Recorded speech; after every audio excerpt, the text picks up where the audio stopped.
Doctor Felipe Guevara, se ha concebido la modalidad de trabajo en casa de manera temporal.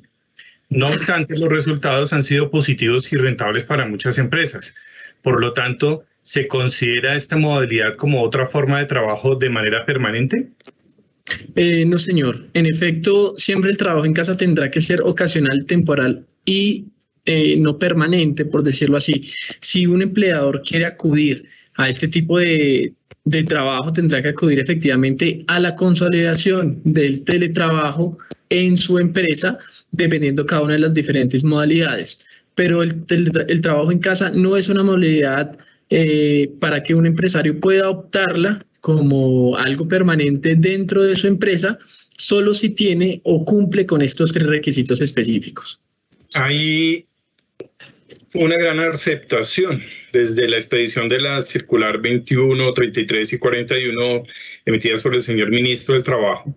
Muchos empleadores, para seguir las recomendaciones de las autoridades de salud y mitigar el riesgo de contagio con el COVID, están buscando la alternancia, han venido implementando la alternancia de manera tal que un día el trabajador está en casa y otro día en la oficina. Entonces, esta medida de protección, de contagio, de contención, ¿es necesario formalizar esa modalidad como trabajo en casa? Bueno, más allá de formalizar esta medida como trabajo en casa, vemos que la alternancia puede ser por múltiples factores, sencillamente porque, y les pongo un ejemplo, servidores públicos, por el mismo cronograma que se hace entre las mismas entidades para mantener la atención al público, el acceso a muchos expedientes, a tomas específicos que se tienen que venir a contar con la presencia física del trabajador. Ahora, más allá de consolidarlo como el trabajo en casa, como una modalidad, hemos señalado que no es posible. Si bien es cierto, todos estamos en trabajo en casa en este momento, una gran mayoría todavía trabajadores. El paso que sigue en cierta medida es el teletrabajo. Recordemos que el teletrabajo tiene diferentes modalidades. Entre ellas se puede dar como esta especie de alternancia que se está señalando en esta pregunta. Entonces, en este momento, más allá de configurarse, trabajo en casa en este momento está configurada. Ahora, el paso siguiente puede ser si es el teletrabajo en cada uno de los empleadores, así quieran seguir haciendo esta alternancia o ya de lleno de que los trabajadores estén en sus hogares trabajando. Y es si una persona trabaja en alternancia, ¿se le da el auxilio de transporte o el de conectividad? ¿Cómo se podría manejar? Bueno, digamos, en este punto, más allá de la concepción del nombre del auxilio, no importa. Lo importante es que se le dé el auxilio, bien sea de transporte, de conectividad. Ya vimos que no se reemplaza, sencillamente se reemplaza. No son acumulables, como bien lo dice la norma, no se van a sumar.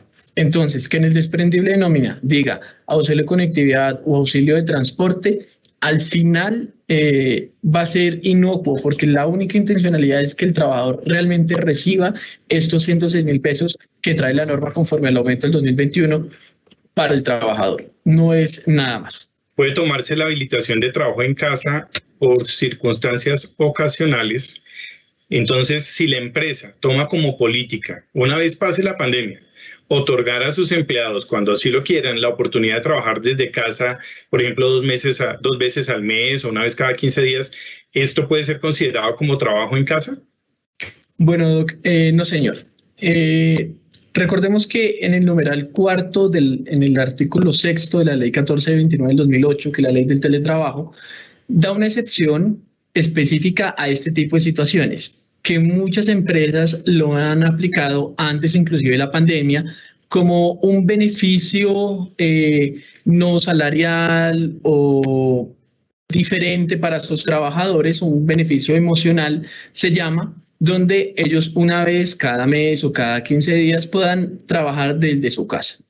La norma, y me voy a permitir leerla ya que nos quedan unos minutos, señala lo siguiente. Una persona que tenga la condición de asalariado no se considerará teletrabajador por el mero hecho de realizar ocasionalmente su trabajo como asalariado en su domicilio o en lugar distinto de los locales de trabajo del empleador, en vez de realizarlo en su lugar habitual. Es decir, aquí está la excepción para que las empresas puedan realizar esta situación realmente ocasionalmente. Pueden dejarlo dentro de su esquema como un beneficio, como parte de un salario emocional o algo similar. Un home office, como se llama, una vez cada 15 días, una vez cada 2 semanas, desde que no sea algo recurrente y ya no se vuelva una costumbre que tenga la entidad necesaria para volver a convertir a esos trabajadores en teletrabajadores. Que también es muy de gran interés por parte de los trabajadores, porque es posible que como una medida de superar esta situación económica complicada, haya empleadores que lo estén pensando y trabajadores dispuestos, pero la pregunta es, ¿con el trabajo en casa se puede rebajar el salario que está percibiendo en este momento el trabajador? No, señor. Digamos, la norma está concebida para que las condiciones laborales actuales antes del trabajo en casa se mantengan y no haya ningún tipo de variación específica dentro de esta relación laboral. Ahora bien, si bien es cierto, pueden existir diversas recomendaciones, siempre con el consenso entre trabajador y empleador, no es el objeto de la norma que este tipo de situaciones suceda. Es decir, si yo me ganaba 2 pesos antes de iniciar trabajo en casa, serán estos mismos 2 pesos que se me tendrán que garantizar. Ahora bien, recordemos el mismo tema del salario, las personas que acceden al auxilio de transporte.